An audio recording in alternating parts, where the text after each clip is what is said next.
Good morning third year mathematics. आपके जो है आप देख ही रहे हैं कि पेपर 3 और इसका यूनिट 3 और उसमें टॉपिक है गुरुत्वाधीन तरल दाब यानी कि फ्लूइड प्रेशर अंडर ग्रेविटी, वो कर रहे हैं हम लोग। और इसमें जो है हमने एक स्थिति जो है करनी थी। कौन सी स्थिति? एक, मैं आपको रिमाइंड करा दूं कि स्थिति एक में जो है क्या था कि एक तरल में जो है दो बिंदु ए और बी, ठीक है, बिंदु ए और बी, इसके बीच में जो है क्या करना था हमें? इसके बीच में जो है दाबों में जो है अंतर ज्ञात करना था। तो तरल का जो है P पर दाब माइनस A पर दाब इज इक्वल टू ओमेगा, और इन दो बिंदुओं के बीच में जो है दूरी, जो कि आप जानते हैं कितनी दी हुई है, h दी हुई है, ठीक है। दो बिंदुओं के बीच में दूरी इतना हमने कर लिया था।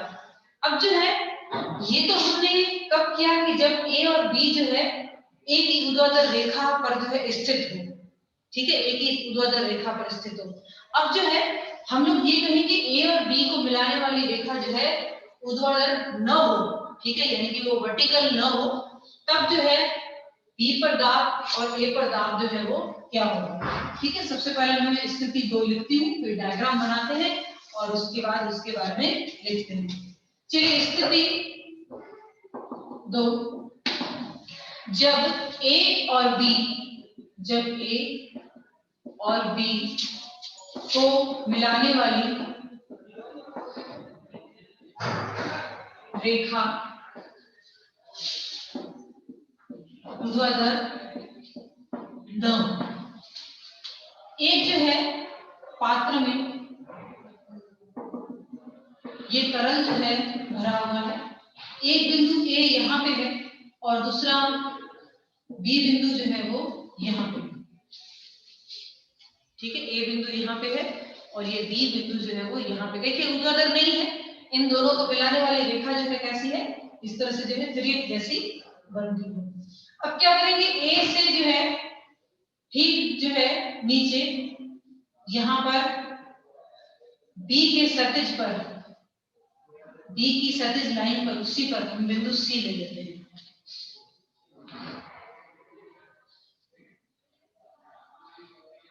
ठीक है। अब यहाँ पे जो है एक पॉइंट लिख दीजिए आप कि बिंदुओं A तथा B के मध्य दूरी h है, जिससे जो है क्लियर हो जाए, क्योंकि वैसे पहले भी लिखा था, अब यहाँ पे भी लिख देते हैं। बिंदु A और B के मध्य दूरी, मध्य दूरी नहीं B, ऐसा नहीं लिखना क्योंकि मध्य दूरी तो फिर त्रियक हो जाएगी, मुझे ऐसा लिखना है।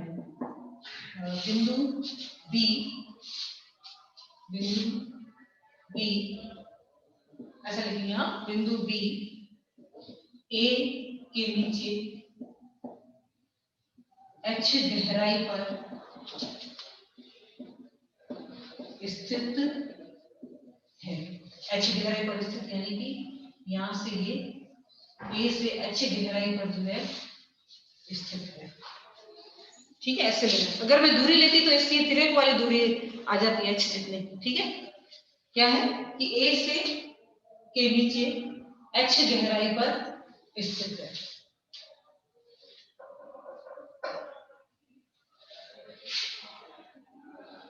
चलिए लिखेंगे कि माना B से जाने वाली क्षैतिज रेखा, जाने वाली क्षैतिज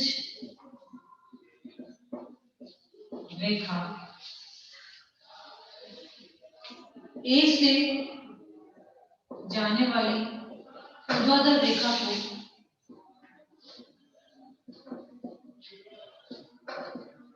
बिंदु C पर मिलती है,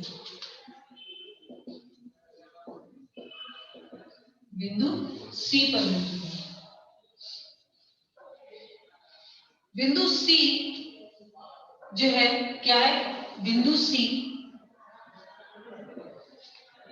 A से ठीक नीचे, A से ठीक नीचे h गहराई पर स्थित होगा, ठीक है, h गहराई पर स्थित होगा। ठीक है, बिंदु C जब A से ठीक नीचे h गहराई पर और उसी ऊर्ध्वाधर रेखा पर जो है स्थित होगा, देयरफॉर C पर दाब माइनस A पर दाब is equal to omega into H. ठीक है, एक ही रेखा पर स्थित है, इस वजह से क्या हो जाएगा, C पर दाब माइनस A पर दाब is equal to omega into H. परंतु C पर दाब इज इक्वल टू B पर दाब, क्योंकि एक ही क्षैतिज रेखा पर स्थित है, एक ही क्षैतिज रेखा पर स्थित है, क्योंकि ये मैंने पहले ही कर लिया है। ठीक है, एक ही क्षैतिज रेखा पर स्थित है, देयरफॉर क्या हो जाएगा, देयरफॉर B पर दाब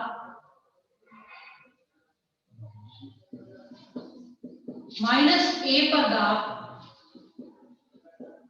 is equal to omega into H. ठीक है, सही है। आगे वाली थ्योरी जो हम लोग यूज करके कर रहे हैं, अब जो है ये तो हो गया।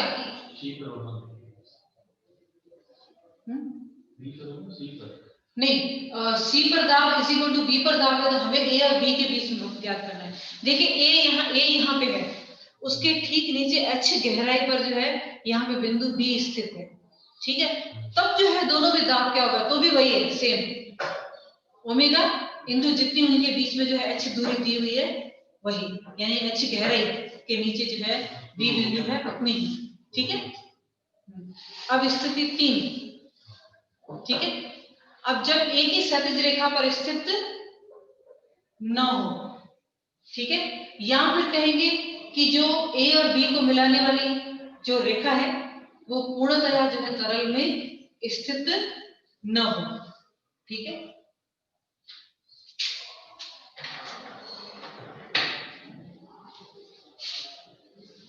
चलिए स्थिति 3।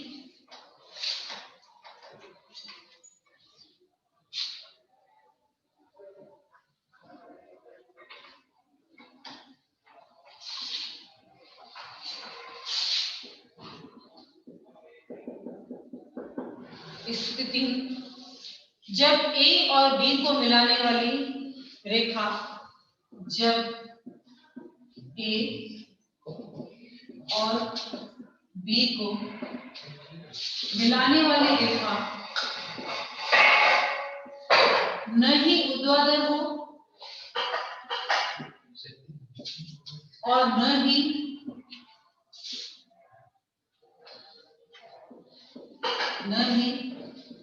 क्षैतिज हो, तथा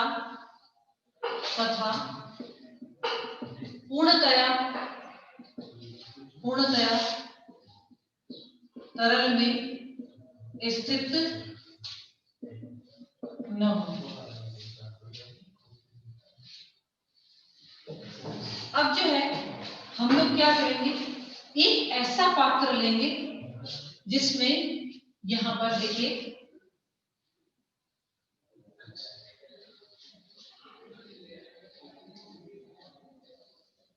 ठीक है, एक ऐसा पात्र लेते हैं जहां पे ये आप जानते हैं कि पूरा जो है इससे द्रव से भरा हुआ है।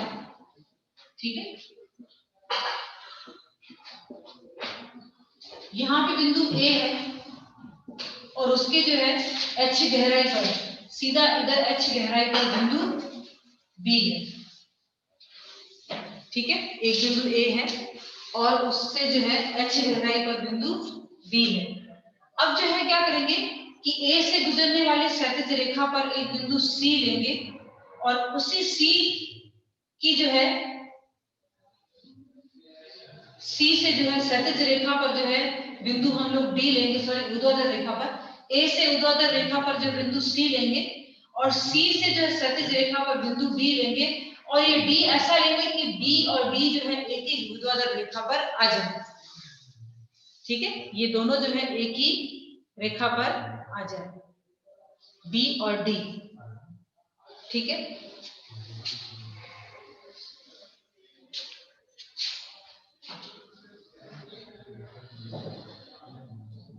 अब जो है लिखेंगे कि बिंदु ए और बी,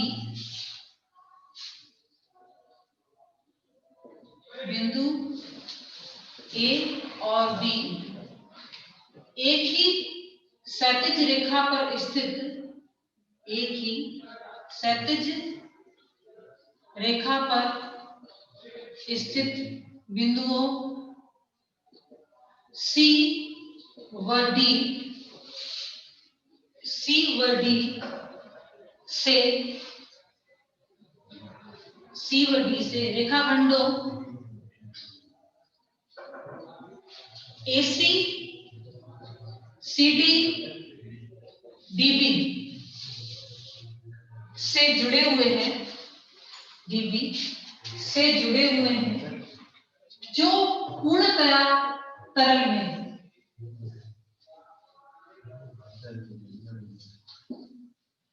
से जुड़े हुए हैं, जो पूर्णतया तरल में। ठीक है, अब यहाँ पे एक चीज आप देख रहे हो कि दो इक्वेशन बनती है सी पर दाब, तो स्थिति एक से मैं लिखूंगी, स्थिति एक से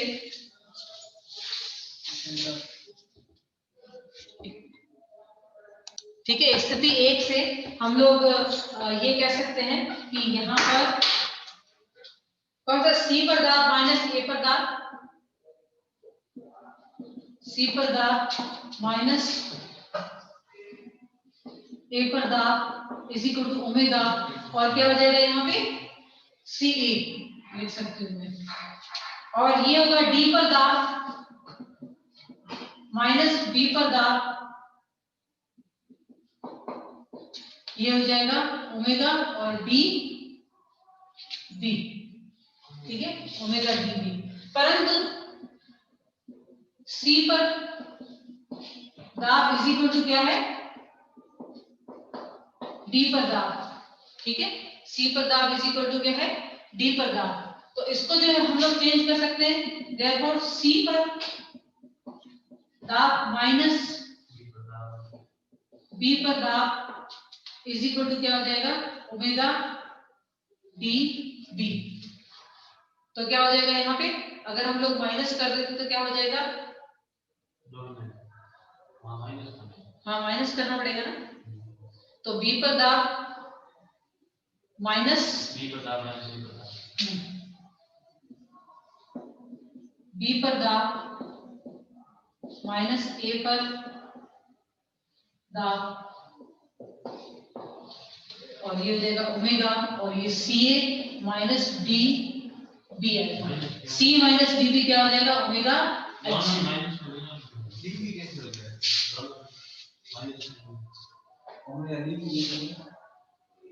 ये माइनस इसमें से ये माइनस करेंगे तो ये माइनस माइनस सी वाला कैंसिल, वही तो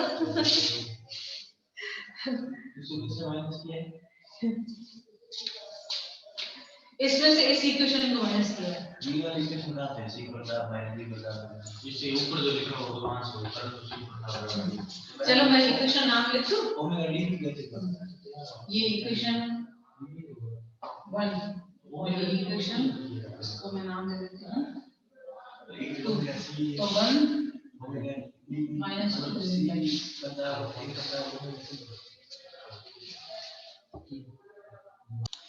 ठीक है। अब जो है कुछ पॉइंट आपको मैं लिखा देती हूँ। वैसे आपको पता ही है कि हमेशा मुक्त पृष्ठ जो है वो क्या होता है, क्षैतिज ही होता है। ठीक है, क्षैतिज ही होता है। तो एक पॉइंट लिख लेते हैं और उसके बाद जो है एक और, अगर अलग अलग जो है द्रव्यों में हमारे दो बिंदु हो तो उनकी जो है दाब क्या होगा वो हम लोग देखते हैं। तो चलिए, कहते हैं कि गुरुत्वाधीन विरामावस्था में, गुरुत्वाधीन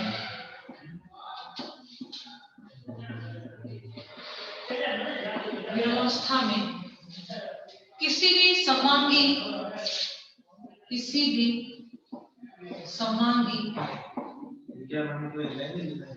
तरल, एक पॉइंट लिखा है बस आपको ध्यान में रखना है, ठीक है।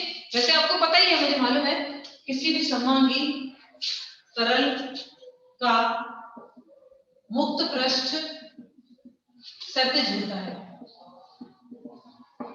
ये तो हम लोग प्रैक्टिकली जानते हैं, ठीक है, प्रैक्टिकली जानते हैं किसी भी तरल का जो है मुक्त पृष्ठ क्या होगा। मुक्त पृष्ठ कैसे कि मान लीजिए कि यहाँ पे जो है अगर इसमें पानी भरा हुआ है तो इसके ऊपर की जो सबसे ऊपर वाली लेयर जो है आप जानते हैं क्षैतिज होती है, ठीक है, क्षैतिज होता है।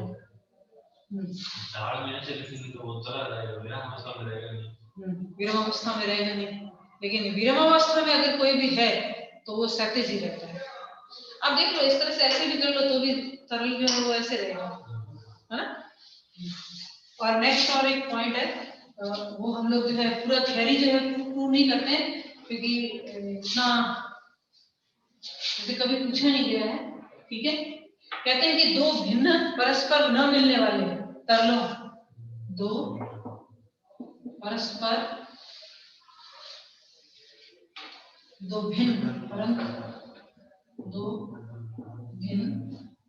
परस्पर न मिलने वाले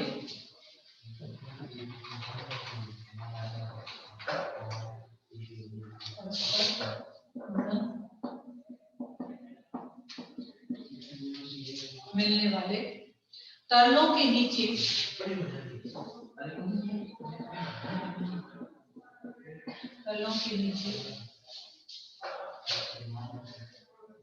नीचे की परत पर किसी बिंदु पर दाब,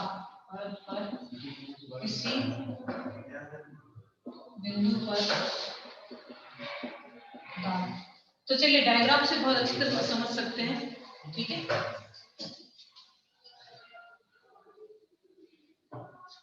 अब जो है यहाँ पे दो तरल जो है आप अपने जो है दैनिक जीवन में दो तरल बहुत अच्छी तरह से जानते हैं जो आपस में जो है वो नहीं मिलते हैं।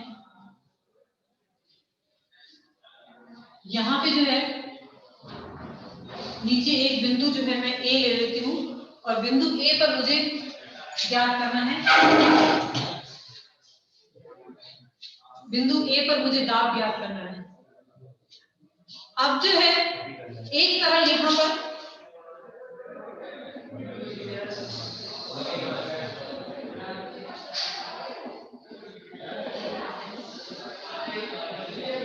और एक तरफ जो है, दोनों को अलग अलग हम लोग दर्शाते हैं जो परस्पर नहीं मिलते।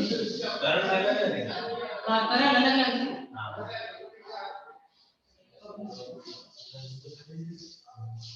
ठीक है, आपने देखा होगा कि अगर बीकर में पहले आप पानी डालो और उसके ऊपर धीरे से जो है उसमें अगर ऑयल यानी कि तेल अगर डालो तो तेल की जो परत जो है ऊपर क्या होगा, वो उसके ऊपर जो है वहां पे तैरती रहेगी, ठीक है, वो उसके अंदर जो है मिक्स नहीं होती है।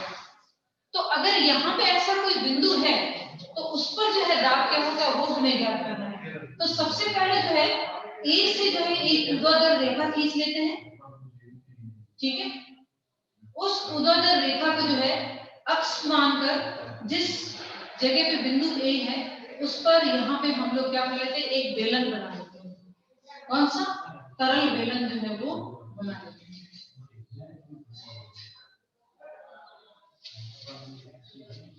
यहाँ पे मैं कहती हूँ कि बिंदु ए की यहाँ से दूरी जो है कितनी है, यहाँ पे मैं नाम दे रही हूँ उसको H1, ठीक है। यहाँ से मैं थोड़ा सा रब कर दूं और ये जो है ये H1 और इसकी उभयनिष्ठ परत की इस मुक्त पृष्ठ से जो है यहाँ पे बिंदु B नाम दे देती हूँ, उसकी दूरी जो है यहाँ पे मैं कह देती हूँ कि ये H2 है।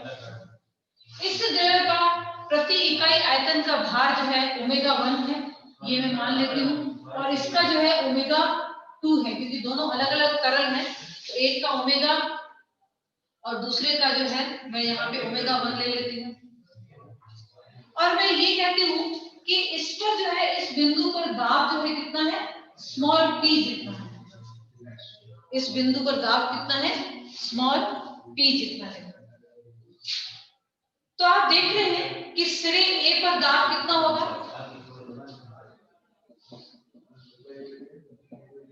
सिरे A पर दाब जो है वो P अल्फा जितना होगा, क्योंकि मैं बेलन ऐसा बनाती हूं जिसका अनुप्रस्थ परिच्छेद क्षेत्रफल जो है अल्फा बहुत ही कम हो। और B पर दाब क्या होगा,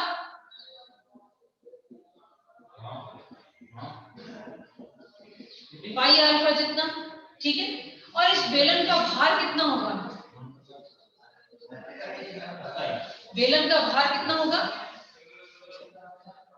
W1 H1 अल्फा 1, क्योंकि दो बेलन छोटे छोटे बन रहे हैं, एक ये यहाँ पे बन रहा है, एक द्रव में, एक दूसरा बन रहा है ऊपर वाले द्रव में। तो दोनों का ही जो है हम लोग क्या करेंगे, यहाँ पे ऐड कर देंगे भार जो है। और W1 जो है पहले द्रव का प्रति इकाई आयतन का भार, और दूसरे का जो है प्रति इकाई आयतन का भार, ठीक है। तो यहाँ पे जो है जब तरल जो है आप देख रहे हैं कि विरवावस्था में है, दोनों ही तरल विरवावस्था में है, तो इस पर जो है ऊर्ध्वाधर दिशा में जो है बलों का वियोजित भार जो है वो क्या होगा कि यहाँ पे 0 हो जाएगा। तो P alpha minus pi alpha minus यहाँ पे W1 H1 alpha plus W2 H2 alpha is equal to 0।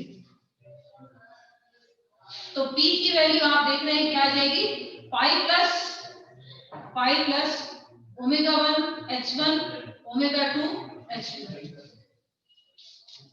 Omega 1 H1 और ये हो जाएगा ओमेगा 2 H2, ठीक है।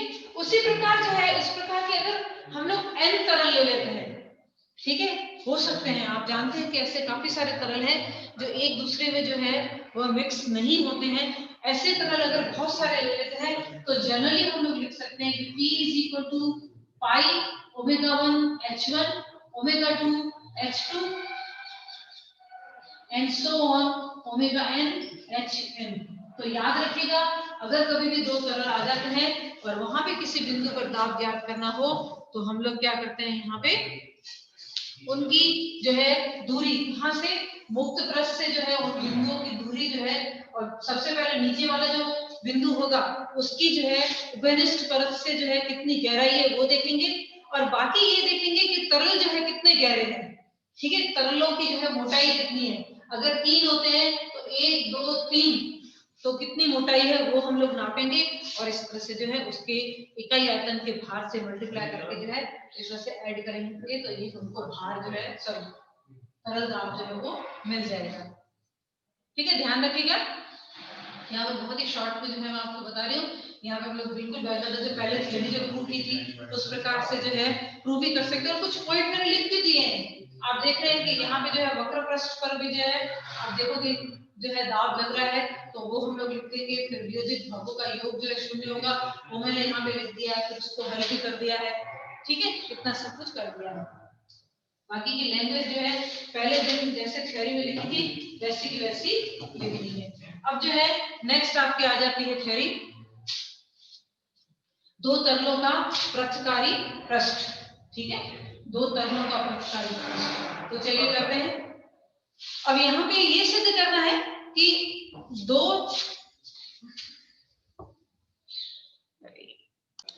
ठीक है, अब जो है मैंने क्या किया कि एक जो है बीकर में जो है बहुत सारे द्रव जो है वो भर दिए हैं, और यहाँ पे जो है नीचे बिंदु जो है एक ए बिंदु है उस पर दाब मुझे ज्ञात करना है। तो ध्यान रखिए पहले क्या करना है कि बिंदु ए की जो है यहाँ पे उभयनिष्ठ पृष्ठ से जो है गहराई कितनी है वो ज्ञात करनी है, ठीक है। मैं देखिए बार बार रिपीट कर रही हूँ, आप ध्यान रखिएगा। और फिर जो है इन द्रवों की जो है मोटाई हम लोग जो है देख लेते कितनी है, H2 H1 H3 H4 H5 H6 इस तरह से।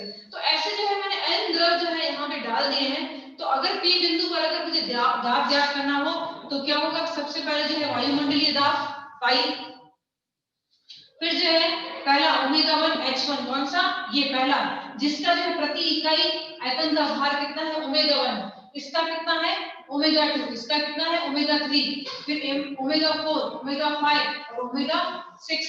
तो ये हो जाएगा ओमेगा 2 H2 से लेकर ओमेगा 3 H3 से लेकर ये हो जाएगा ओमेगा एन एच एन, ठीक है, ओमेगा एन एच एन तक।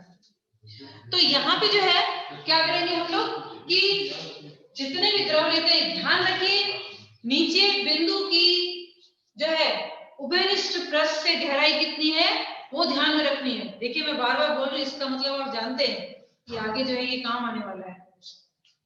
और बाकी क्या करना है, बाकी करना है कि कितने द्रव की मोटाई कितनी है, हमारे जो बीकर में जो है द्रव भरे हुए हैं उनकी मोटाई जो है वो कितनी है, ठीक है। तो इस तरह से जो है जब भिन्न भिन्न परस्पर न मिलने वाले अगर तरल हो और उनमें अगर किसी बिंदु पर दाब ज्ञात करना हो तो दाब जो है इस तरह से ज्ञात किया जाता है। याद रखिए ये ओमेगा क्या है, प्रति इकाई आयतन का भार, क्या है, प्रति इकाई आयतन का भार, किसका, जो भी हमें तरल दिया होगा उसका, जिसको क्या कहते हैं, नेज भार। फिर से आपको बता दूं, जिसको कहते हैं हम लोग नेज भार, ठीक है।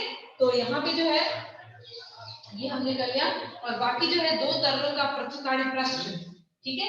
अब जो है क्या कहते हैं कि कोई भी अगर दो तरल जो है परस्पर न मिलने वाले तरल वो क्या होते हैं, कहते हैं कि अगर उभयनिष्ठ पृष्ठ जो है उनका क्षैतिज ही होता है, ठीक है, उनका उभयनिष्ठ पृष्ठ जो है वो क्षैतिज होता है। ये हमें बिल्कुल बाकायदा जो है सिद्ध करना है थ्योरेटिकली कि भाई हाँ, वैसे हम लोग प्रैक्टिकली जानते हैं कि कोई परस्पर न मिलने वाले द्रव को अगर हमने किसी एक ही बर्तन में रखा है तो उनका पृथक्कारी पृष्ठ क्या होता है, हमेशा क्षैतिज ही होता है। लेकिन अब जो है यहाँ पे हमको सिद्ध करना है कि होता है, और वो जो है हम लोग नेक्स्ट क्लास में करेंगे।